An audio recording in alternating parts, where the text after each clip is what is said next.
مطمئن اور پرسکون ہو جانا چاہیے تھا، مگر ساری حقیقت عرب سے یہ تک سمیان احمد کے گوشہ گزار کر کے وہ مزید الجھ گئی تھی۔ اس کا ڈپریشن انتہا کو پہنچ چکا تھا، دل کو گویا پتنگے سے لگ گئے تھے۔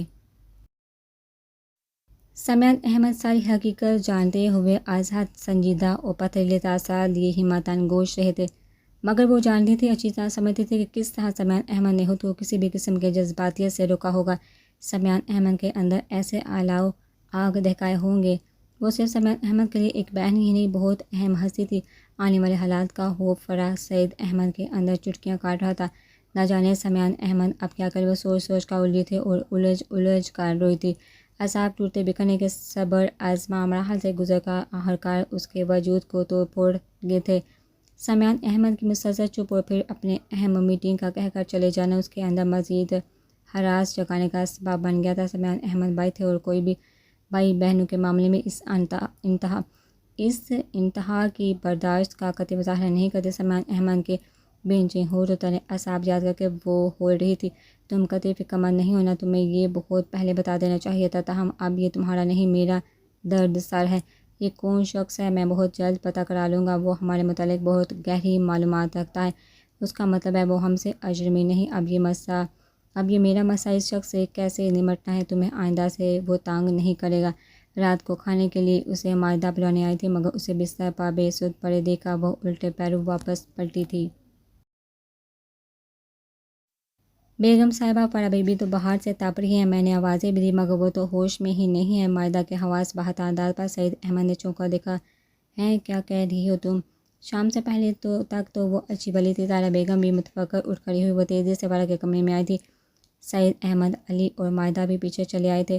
فرح، فری کیا ہوا؟ فرح کے بستر پر بیٹھ کر انہوں نے اس کا کندھا ہلایا تھا۔ ان کی آواز دینے پر فرح نے آنکھیں کھولی تھیں، مگر نکاحت اور بخار کی حدت سے وہ فوراً آنکھیں بند کر گئی تھی۔ او میرے اللہ، اسے تو بڑا تیز بخار ہے۔ طاہرہ بیگم نے جیسے اس کی پیشانی چھوئی تو لگا تپتی ریت کو چھو لیا ہو۔ سعید احمد بھی آگے بڑھے تھے، فرح کی کلائی تھامی تھی، وہ بخار میں پنک رہی تھی، ہاتھ نے گویا آگ کو چھو لیا ہو۔ کب سے ہے اس کی یہ حالت؟ سعید احمد کے تیز اور سرد انداز پر طاہرہ بیگم فوراً چونکی، حیران ہو کر دیکھا، آنکھوں میں سرد سی لپک محسوس ہے۔ اب اس شخص کو مجھ سے بدظن ہونے کا نیا موقع مل جائے گا۔ طاہرہ بیگم نے دل میں سوچا، مجھے نہیں پتا، کالج سے تو اچھی بھلی آئی تھی۔ سپہر کی چائے میں نے علی اور فرح نے اکٹھے ہی پی تھی، شام سے پہلے تک تو یہ ٹھیک ٹھاک تھی۔ علی سے پوچھ لیں۔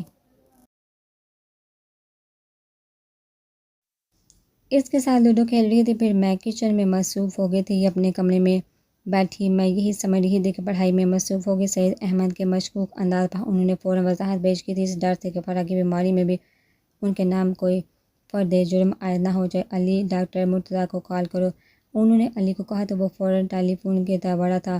مائدہ، پانی اور پٹیاں لے آؤ، بہت تیز بخار ہے، جب تک ڈاکٹر آتا ہے میں اس کے سر پر پٹیاں رکھتی ہوں۔ طاہرہ بیگم نے مائدہ کو کہا تو وہ فوراً باہر بھاگی تھی، ابھی پٹیاں رکھنے کی ضرورت نہیں، ڈاکٹر آتا ہے تو پوچھ کر رکھنا، اور علی، سمیان کا پتہ کرو کب تک گھر پہنچ رہا ہے، اب تک تو فارغ ہو جانا چاہیے تھا اسے۔ طاہرہ بیگم کو منع کر کے انہوں نے علی کو بھی کہا تھا، وہ جو ڈاکٹر مرتضیٰ کو کال کر کے رسیور رکھ رہا تھا، پھر سے سمیان کا نمبر ڈائل کرنے لگا۔ سعید احمد خاموشی سے کرسی گھسیٹ کر بستر کے پاس بیٹھ گئے۔ سمیان بھائی کا نمبر بند ہے، مل نہیں رہا۔ نیم غنودگی کی کیفیت میں طاہرہ بیگم کے لمس کو محسوس کر کے اپنے حواسوں کو یکجا کر دی۔ فرح کے کانوں میں یہ الفاظ گونجے تھے، یا اللہ! فرح کو اپنے اعصاب جواب دیتے محسوس ہوئے، اس کے اندر پیدا ہونے والا ہراس اسے مزید متوحش اور خوفزدہ کر کے اپنے ڈوبتے ذہن سے وہ آخری سوچ یہی سوچ سکی کہ ہو سکتا ہے اس کی وجہ سے سمیان بھائی کسی حد سے گزر گیا ہو، وہ گہری نیند میں تھی۔ عجیب سے احساس سے ہڑبڑا کر اٹھی تھی، فوراً اٹھنے کے بعد وہ کچھ سمجھ نہ پائی تھی، پھر آہستہ آہستہ ذہن میں موبائل تھا، خالہ جان بستر پر گہری نیند میں غرق تھی، فرش پر میٹرس پر شاکرہ دنیا مافیا سے بے خبر تھی، اور وہ خود عشاء کی نماز پڑھنے کے بعد جائے نماز پر ہی سجدے کی حالت میں نہ جانے کب سے سوئی تھی۔ نویرہ نے اپنی کلائی سیدھی کر کے وقت دیکھنا چاہا، مگر ٹیلی فون کی تیز آواز نے اس کے اعصاب منتشر کر دیے، اسی آواز نے اسے گہری نیند سے جگا دیا تھا۔ نویرہ نے حیرانی سے کلائی دیکھی، 2:30 بجے تھے، آدھی رات گزر چکی تھی، نہ جانے اس وقت کون تھا۔ سارے دن کی تھکی ہاری شاکرہ اس تیز آواز سے بے خبر مزے سے سو رہی تھی، جانے کب سے فون بج رہا تھا۔ بیل ختم ہو گئی تھی، نویرہ نے جائے نماز طے کی اور اٹھ کھڑی ہوئی، شاید تھکن تھی کہ وہ جائے نماز پڑھ ہی سو گئے تھے۔ لائٹ آن تھی، وہ لائٹ بند کرنے کے خیال سے سوئچ بورڈ کی طرف بڑھی تھی کہ پھر فون کی بیل ہونے لگی۔ کون ہو سکتا ہے؟ اس وقت فون لاؤنج میں رکھا ہوا تھا۔ اماں کے ڈسٹرب ہونے کے احساس سے ایکسٹینشن جہاں سے ہٹا دیا تھا۔ نمیرہ چادر لپیٹ کر دروازے کی طرف بڑھی تھی۔ دروازہ کھول کر راہداری عبور کر کے وہ لاؤنج کے دروازے کی طرف بڑھی ہی تھی کہ جب بڑے صوفے سے اٹھتے شارق زمان کو تیزی سے فون سٹینڈ کی طرف جاتے دیکھا تھا۔ شارق زمان مسلسل ہونے والے بیل کی آواز سے ہی بیدار ہوا تھا۔ نمیرہ نے اطراف میں دیکھا۔ لائٹ روشن تھی، ٹی وی ابھی بھی چل رہا تھا۔ یہ ساری رات یہیں تھے۔ شارق زمان نے کال ریسیو کی تھی۔ نمیرہ نے حیرت سے شارق کو دیکھا۔ وعلیکم السلام، وہ کہہ رہا تھا۔ جی چچی جان، میں ٹھیک ہوں، آپ کیسی ہیں؟ طبیعت کیسی ہے؟ بخار اترا کہ نہیں؟ نمیرہ پلٹنے کو دی مگر شارق زمان کی آواز سن کر فوراً رکی تھی۔ بخار تو اماں کو تھا۔ نمیرہ کو اپنا دل دھڑکتا ہوا محسوس ہوا۔ کہیں گھر سے فون تو نہیں؟ خدا خیر کرے۔ وہ پلٹنے کی بجائے تیزی سے اندر چلی گئی۔ نمیرہ: جی وہ بالکل ٹھیک ہے۔ جی وہ تو شاید سو گئی ہے۔ اچھا، آپ صبح کال کر۔ نمیرہ پر نظر پڑتے ہی باقی الفاظ شارق کے منہ میں ہی رہ گئے تھے۔ کون ہے؟ وہ پوچھ رہی تھی۔ خالہ چچی ہے تمہارا پوچھ رہی ہیں؟ شارق نے آرام سے کہا۔ امی ہیں، اس وقت خیریت ہے نا؟ تردیداً فوراً زبان پر آیا تھا۔ شارق نے مختصر کہتے ہوئے ریسیور اس کی طرف بڑھایا تھا۔ السلام علیکم امی، کیسی ہے؟ اس نے چھوٹے ہی پوچھا تھا۔ میں ٹھیک ہوں، تم سناؤ؟ میں بھی ٹھیک ہوں۔ خیریت ہے نا؟ اس وقت کال کیوں کی؟ اس کا ننھا سا دل ابھی بھی گھبرا رہا تھا۔ پتہ نہیں کیوں نمیرہ، میرا دل بڑا گھبرا رہا ہے۔ میں نے بڑا عجیب سا خواب دیکھا ہے تمہارے متعلق، بڑا برا خیال تھا۔ میرے دل کو پتنگے لگے ہوئے ہیں۔ تو مجھے چیخ چیخ کر پکار رہی تھی، مجھ سے رہا نہیں گیا۔ کتنی دفعہ کال ملائی ہے۔ خدا خیر کرے، اللہ تمہیں خیر و عافیت میں رکھے، تمہارا نگہبان بنے۔ مجھے بڑے برے وہم ستا رہے ہیں۔ بہت گھبراہٹ پریشان آواز میں وہ کہہ رہی تھی۔ نمیرہ حیرت کے سمندر میں جا ڈوبی ہے۔ بہتر نظر سیدھی شارق زمان پر جا ٹھہری جو بہت اطمینان سے اسے دیکھ رہا تھا۔ نظر سے نظر ملی تھی۔ شارق نے نگاہیں بدلی تھی۔ وہاں سے ہٹ کر وہ آگے بڑھ گیا تھا۔ اس نے پہلے ٹی وی بند کیا تھا اور پھر سلیپر پہن کر اپنے کمرے کی طرف پیش قدمی کی تھی۔ شارق زمان کو اپنے کمرے کی طرف جاتے دیکھ کر نمیرہ کی رکی سانسیں بحال ہوئی تھی۔ کچھ نہیں ہوتا، خواب تو بس خواب ہوتے ہیں، بس آپ بخار میں ہیں، ڈر گئی ہوں گی، فکر نہ کرے۔ آیت الکرسی پڑھ کر اپنے اوپر پھونکے اور تصور میں میرا خیال کر کے مجھ پر بھی پھونکے، انشاءاللہ ساری گھبراہٹ اور پریشانی ختم ہو جائے گی۔ اس نے رسانیت اور حلاوت سے ماں کو تسلی دی۔ اپنا خیال رکھنا، بس ایک دو دن مزید رہ لو، میں پھر تمہیں نبیل کو بھیج کر واپس بلوا لوں گی۔ نہ جانے کیوں میرا دل اتنا ڈر رہا ہے۔ وہ ابھی بھی فکر مند تھی۔ نمیرہ ہنسی۔ کچھ نہیں ہوگا مجھے، بس آپ بغیر کچھ سوچے آنکھیں بند کر کے سو جائیے۔ زیادہ گھبراہٹ ہو رہی ہے تو کوئی صورت جو زبانی آتی ہے پڑھ لے، درود ابراہیم اور آیت الکرسی زیادہ مناسب ہے، ساری گھبراہٹ ختم ہو جائے گی۔ اس نے بہت اچھا مشورہ دیا تھا۔ مزید دو تین باتیں کر کے انہوں نے فون بند کر دیا تھا۔ وہ اماں کے رویے اور خواب کو سوچتی پلٹنے ہی والی تھی کہ دوبارہ بیل ہونا شروع ہو گئی تھی۔ اب کون ہے؟ CLI پر آنے والا نمبر ان کے گھر کا نہیں تھا، کوئی موبائل نمبر تھا۔ بیل مسلسل ہو رہی تھی۔ اس سے پہلے کہ شارق زمان کمرے سے باہر آتا اس نے فوراً کال ریسیو کی تھی۔ ہیلو۔ نمیرہ دوسری طرف اس کی صورت صرف ہیلو پڑھ رہی، بہت بے سادگی اور تڑپ کر کہا گیا تھا۔ نمیرہ حیران رہ گئی۔ نمیرہ بول رہی ہیں دوسری طرف؟ اب پہلے سے زیادہ شدت سے پوچھا گیا تھا۔ مگر آپ کو؟ وہ الجھ کر رہ گئی۔ میں رضا ہوں، فوراً طارق کروایا گیا۔ نمیرہ کو اپنے اعصاب پرسکون ہوتے ہوئے اگلے ہی لمحے پھر کشمکش کی زد پر محسوس ہوئے۔ رضا تم خیریت تو ہے نا؟ پہلے امی کی کال، اب رضا کی۔ نمیرہ کے دل کو پتنگے لگے۔ ہاں ویسے تو خیریت ہے، مگر وہ الجھ کر بات ادھوری چھوڑ گیا تھا۔ شاید نمیرہ کو اپنے اعصاب طوفانوں سے نبر آزما محسوس ہوئے۔ کیا بات ہے؟ اس وقت تم نے کال کیوں کی؟ گھر میں سب خیریت تو ہے؟ بالکل ہر طرح سے خیریت ہے، بس ابھی تھوڑی دیر پہلے مجھے عجیب سے وہم ستا رہے تھے، میرا دل گھبرا رہا تھا، میں نے نیند میں بڑا عجیب سا خواب دیکھا، سمجھ نہیں آ رہا تھا کہ کیا کروں، سوچا آپ سے بات کر لوں۔ اب ٹھیک ہیں؟ دوسری طرف وہ کہہ رہا تھا۔ نمیرہ حیران اور ششدر اسے سن رہی تھی۔ میں بتا نہیں سکتا کتنا برا خواب تھا، اللہ خیر، اللہ کرے سب جھوٹ اور رضا۔ نمیرہ کے خون کا کپ کپا اٹھے تھے۔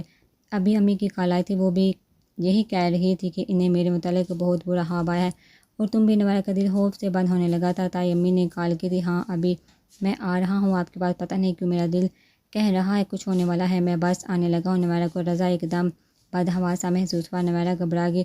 نہیں رضا، اب ایسی بھی کوئی بات نہیں، میں بالکل ٹھیک ٹھاک ہوں، تم سے بات کر رہی ہوں، اور بھلا مجھے یہاں کیا نقصان پہنچ سکتا ہے؟ فکر کرنے کی ضرورت نہیں، ابھی بالکل گھر سے نکلنے کی کوئی ضرورت نہیں، چچا جان سے جوتیاں کھانی ہیں، صبح آرام سے آنا، پھر بات ہوگی۔ اس نے اپنے آپ کو بحال کرتے ہوئے اسے بھی ٹالا تھا۔ پھر مزید چند باتیں کر کے اس نے ریسیور رکھ دیا تھا۔ اب کس کی کال تھی وہ پلٹی تھی شارق کو قدرے پاسے پر دیکھ کر ٹھٹکی رضا کی۔ اس نے منہ سے کہا رضا کی کیوں اس وقت جہاں شارق بھی حیران ہوا۔ کچھ نہیں بس ویسے ہی بات کرنا چاہتا تھا، نوارا نے ٹالا تھا۔ شارق زمان نے بغور سے دیکھا، گرم شال اچھی تھا اور ایک کافی نپے تلے انداز میں مخاطب تھی مگر کچھ الجھی ہوئی بھی تھی۔